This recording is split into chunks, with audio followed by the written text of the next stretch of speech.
অবকাঠামোর দিকে প্রথম দিক থেকে আমাদের নজর ছিল। আপনারা দেখেছেন, আমি আসার পরে দেখেছি যে ফুটবল ফেডারেশনের ইভেন ইন্টারন্যাশনাল ম্যাচগুলো হচ্ছে বসুন্ধরা কিংস অ্যারেনায় আমাদের অবকাঠামো না থাকার কারণে।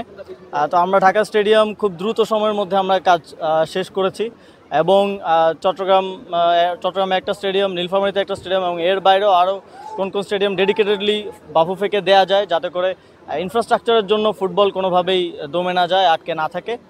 সেটা আমরা নিশ্চিত করার চেষ্টা করছি। আমাদের সীমিত রিসোর্সের মধ্যে আমরা এটার সর্বোচ্চ ইউটিলাইজেশন কীভাবে করা যায় সেদিকে মনোযোগ দিচ্ছি। তবে এই যে নিয়মিত টুর্নামেন্টগুলো হওয়ার মাধ্যমে এই টুর্নামেন্টটা প্রত্যেকটি জেলায় হোম অ্যান্ড অ্যাওয়ে ভিত্তিতে ম্যাচ হবে, তাহলে এই যে প্রত্যেকটি জেলায় ম্যাচ হওয়ার কারণে আপনি দেখবেন যে এই মাঠটারও কিছু পরিচর্যা হয়েছে। এই যে নিয়মিত খেলা না হলে মাঠগুলো এক ধরনের পরিত্যক্ত জায়গায় পরিণত হয়।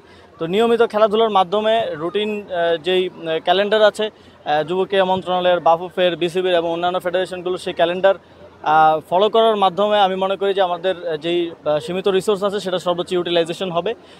এবং আমরা চেষ্টা করছি যে আমাদের সারা দেশে যত স্টেডিয়াম আছে নতুন বড় মেগা প্রজেক্ট নেওয়ার থেকে আমরা চেষ্টা করছি সেগুলোর দিকে মনোযোগ দেয় এবং সেগুলোকে খেলার উপযোগী করে গড়ে তোলার দিকে। ভঙ্গুর ক্রীড়া অঙ্গন থেকে আমরা একটা স্ট্রাকচারে আসতে পেরেছি এবং আমরা যে বিকেন্দ্রীকরণের কথা বলছি সেটাও বাস্তবায়নের পথে। মিনি বিসিবি কিছুদিনের মধ্যেই আপনারা দেখবেন অর্গানোগ্রামগুলো হয়ে গেলে স্থাপিত হয়ে যাবে এবং বাফুফে রিজিওনাল ফুটবল নিয়ে কাজ করছে। ইতিমধ্যে আমাদের ফুটবলের একটা রিব্র্যান্ডিং হয়েছে, যেটা আমরা 90-এর দশকে আমরা দেখেছি ফুটবলের যে ক্রেজটা ছিল সেটা ফিরিয়ে আনা গেছে। ফুটবলের প্রতি মানুষের নজর এসেছে এবং মানুষের মনোযোগটা আমরা আনতে পেরেছি এবং বাফুফে সেটা নিয়ে কাজ করেছে। বাফুফে এই কৃতজ্ঞতাটা প্রাপ্ত এবং এইটা আসলে দীর্ঘমেয়াদী প্রক্রিয়া। এটা এক বছরে করে ফেলার মতো কোনো টাস্ক না। এটা পুরো আমরা চেষ্টা করছি এমন পলিসি নেওয়ার যাতে করে দীর্ঘমেয়াদে ক্রীড়াঙ্গন ভালো করতে পারে। আপনারা জানেন যে আমাদের কোনো স্পোর্টস ইনস্টিটিউট ছিল না, আমরা স্পোর্টস ইনস্টিটিউট করছি যাতে করে অ্যাডভান্স লেভেল ট্রেনিং আমাদের প্লেয়াররা পায়। তো এর মাধ্যমে আমরা মনে করি যে অদূর ভবিষ্যতে আমরা আমাদের ক্রীড়াঙ্গনকে আরও উন্নত করতে পারবো এবং সঠিক পলিসি নিয়ে যদি পরবর্তী যে কোনো সরকার যদি কাজ করে ক্রীড়াকেই সর্বোচ্চ গুরুত্ব দিয়ে কাজ করে, তাহলে আমি মনে করি যে বাংলাদেশের বিভিন্ন স্পোর্টসে জাতীয় এবং আন্তর্জাতিক পর্যায়ে আরও অর্জন করার সম্ভাবনা রয়েছে। যে কোনো কাজ করার ক্ষেত্রেই তো বিভিন্ন ধরনের বাধা থাকে, বিভিন্ন ধরনের ইন্টারেস্ট গ্রুপ আছে, আপনারা জানেন।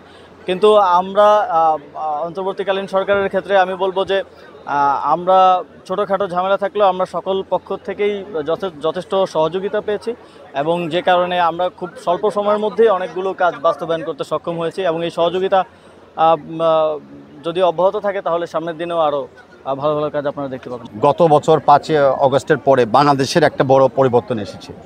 বাংলাদেশের তরুণ প্রজন্ম যারা আছে তারা বারে বারে বলেছে যে একটা বার্তা, যে আমরা পিছিয়ে থাকবো না, কোনো জায়গায় আমরা পিছিয়ে থাকবো না। তারই একটা লক্ষণ আপনারা দেখছেন যে ফুটবলটাকে একটা নতুনভাবে আমরা ঢেলে সাজাতে সক্ষম হয়েছি।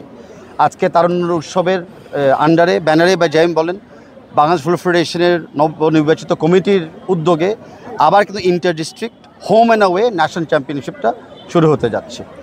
আমরা চেষ্টা করব যে এরকম খেলার জন্য খালি বছরে একবার না, পুরো বছরই কোনো কোনো টুর্নামেন্টে ডিস্ট্রিক্ট যেন অংশগ্রহণ করতে পারে।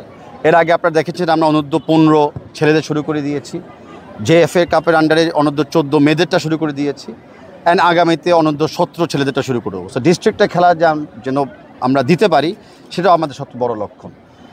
পাশাপাশি আমার সবচেয়ে বড় কমিটমেন্টটা কী? সবচেয়ে বড় কমিটমেন্ট আপনারা দেখেছেন যে বর্তমানে যে আমাদের যে স্পোর্টস উপদেষ্টা আছে আসিফ মাহমুদ সজীব ভুইয়া, উনি কিন্তু ডে 1 থেকে ক্রীড়া স্পেশালি ফুটবলের পিছে ব্যাপকভাবে সাড়া দিচ্ছে। ন্যাশনাল স্টেডিয়াম যে ঢাকাতে, যেটা 4 বছর বন্ধ ছিল, সেটাকে কিন্তু উনি ওপেন করে দিয়েছে জুনের আমাদের এএফসি কোয়ালিফায়ার্স ম্যাচের আগে। আজকে প্রতিটা জেলাতেই স্টেডিয়ামগুলো কোনো না কোনোভাবে কিন্তু রেনোভেশন ওয়ার্ক চলছে এই স্পোর্টস মিনিস্ট্রির আন্ডারে। আমি এই কারণে ওদেরকে আমি ধন্যবাদ জানাতে চাচ্ছি।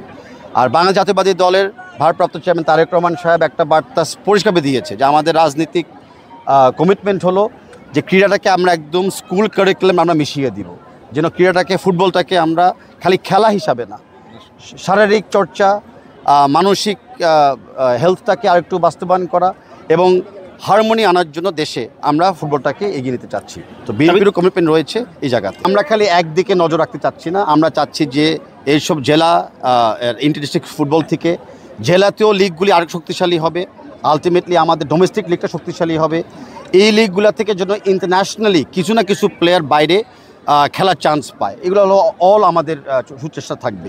অ্যান্ড নিশ্চয়ই জাতীয় দলকে শক্তিশালী করার জন্য আমি বিশ্বাস করি এরকম খেলা থেকে একটা স্ট্রং পাইপলাইন আমরা পাবো। যে কোনো খেলা আমরা করি, আমরা কোয়ালিটি মেনটেন করার জন্য অফকোর্স অর্থনীতি একটা বড় বিষয়। তা আমরা ডেফিনেটলি যে বাজেটটা নিয়ে আমরা প্রথমবারের মতো শুরু করেছি, আমরা চেষ্টা করবো বাজেটটাকে আরও বাড়ানোর জন্য। এবং আমরা বিশ্বাস করি এবার যদি টুর্নামেন্টটা ভালোভাবে হয় আমরা ভবিষ্যতে আরও বড় বড় স্পন্সরসদের আকর্ষণ পাবো। জেলা পর্যায়ে অনেকে এগিয়ে আসবে ওদের টিমদেরকে সহযোগিতা করার জন্য। এবং অনেক বাংলাদেশি ভাই এবং বোনেরা আছে বিদেশে যারা থাকে, তারাও ইতিমুহূর্তে কিন্তু চাচ্ছে যে ফুটবলের সাথে কোনো না কোনোভাবে অবদান রাখার জন্য।